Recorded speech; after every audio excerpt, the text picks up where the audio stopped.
Ladies and gentlemen, welcome to Metropolis Radio. Today we are talking about the FX network and the fact that it is ramping up on original content. But before we get started, guys, just remember that at least one of my videos every week will not be coming to the YouTube channel. It will be only going to my BitChute, Odyssey, and Rumble channels. So if you're watching this on YouTube and you have not followed me on at least one of those three sites, the links to those will be down in the description below. Anyway, let's get right into this from the Hollywood Reporter. FX is ramping up originals. Thanks, streaming. CEO John Landgraf touted 19 new titles and 11 returning shows with more in the works. Quote, where there's hunger for new FX material, where there's hunger for new FX material is on Hulu. FX CEO John Landgraf, my fucking mouse. FX CEO John Landgraf opened his virtual time with press at the Television Critics Association's Winter Press Tour with a reminder that March marks 20 years since his basic cable network entered the scripted original space in a meaningful way with The Shield. And then the respected exec spent the next 40 minutes touting a rapidly growing slate that currently boasts 19 new titles and 11 returning shows, with the vast majority of them launching not on the linear network but on Hulu. Quote, both FX and FXX are doing really well right now within the linear ecosystem, but the linear ecosystem is declining. There's no hiding that. There's no surprise there, Landgraf acknowledged. If our shows were not able to go next day on Hulu, they would all be declining at a rapid rate. But because they go the next day on Hulu, they're all growing. Landgraf specifically touted the late John Singleton's drama Snowfall, which he noted was up 80% year over year, thanks in part to its availability on Hulu, where nearly all the FX branded shows are available to stream. That said, the majority of the FX original series will bypass a linear debut in favor of streaming on Hulu, with a few notable exceptions including Jeff Bridges' CIA drama The Old Man, due in the summer of 2022, animated comedy Little Demon, and docuseries Welcome to Wrexham later this year of 2022. Quote, we're still fueling those channels and putting new shows on them and can thankfully be put them next day on Hulu, the so-called mayor of television noted in his remarks.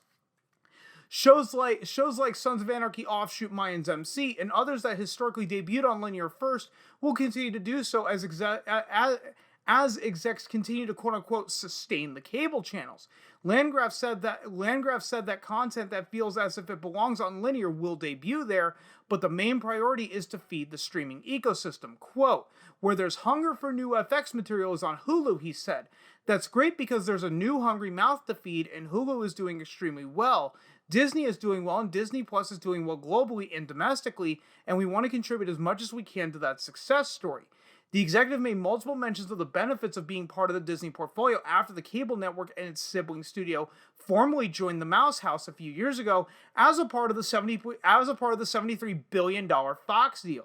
And in the effort to continue to be competitive amid the streaming wars as rivals like Netflix and recent upstarts such as HBO Max and Paramount Plus spend billions of dollars annually on content, Landgraf too is getting additional resources as a key member of the Disney family. Quote, what's allowed us to radically expand the FX brand and the amount of money we can spend is the fact that we're part of a major and very successful streaming initiative from the Walt Disney Company, he said. And the reason we're able to ride that line between sustaining channels and growing and investing more is because of streaming.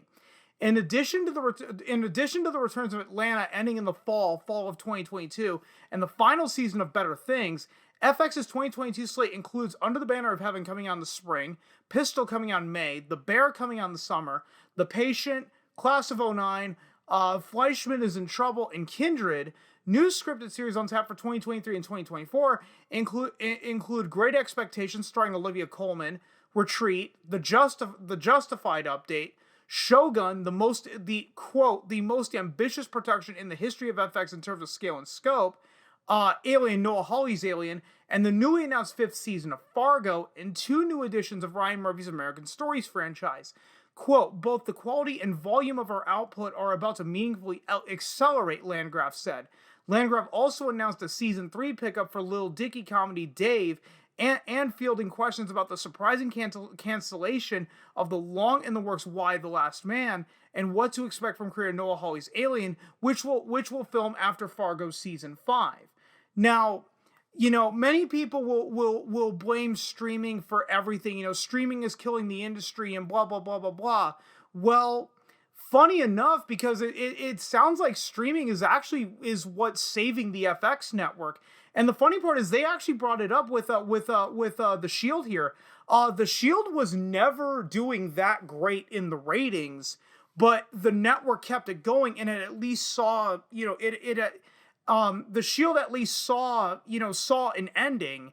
And and you can attribute that to the fact that the FX network was relatively new, and relatively new in the space of scripted dramas. So when you don't have a whole lot going on, you're more free to like take risks and actually extend stuff. The same thing happened with Beverly Hills 90210 back in the day, back when Fox itself was a brand new network. Yes, for those that don't know, FX, it basically was shortened to for Fox Extreme. But anyway, the mainline Fox network, the reason why Beverly Hills 90210 ran for as long as it did was because basically Fox was a relatively new network. So, it did benefit from that.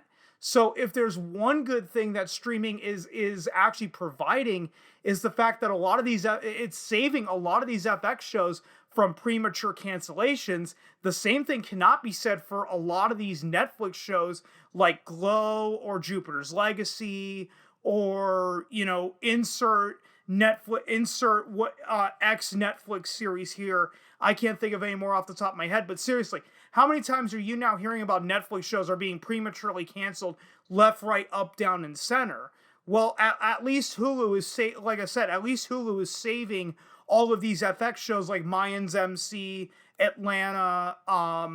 What's another one? I don't think Baskets is on anymore. That was a show done by Louis C.K. I was gonna bring up Louis, but Louis is no longer around.